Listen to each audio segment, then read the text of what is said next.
Reviews of books I haven't read in years. The Hobbitsies. This is not the original edition of The Hobbit that I had, but I hated the cover of that one, and I ended up using the pages of the book to create an art project to give as a gift one year, and therefore I felt like I went to the thrift store just to buy random ass books that would be cheap to do that with, and I got a copy of The Hobbit that I liked better. This one. So that's why there's a lot less reading wear on this one than my actual copy of The Hobbit.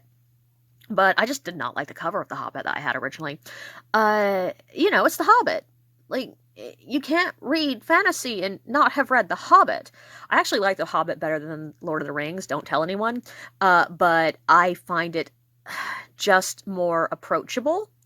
And not just because it's written a slightly younger tone. Because, yes, this book is written in a younger tone than The Lord of the Rings, because this one actually is very much a young adult book, just a really heavy young adult book.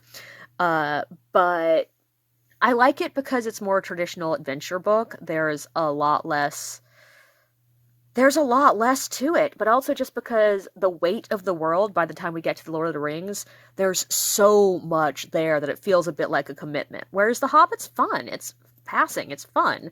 I'm not going to bother telling you the story of this one because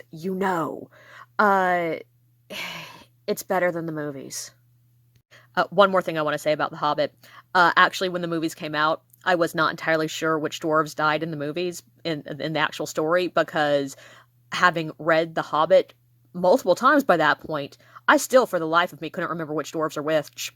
Too many of the dwarves have names that are way too similar, so I will admit, I had no memory of who was who, and that was one thing the movie did really well. It gave those dwarves more character.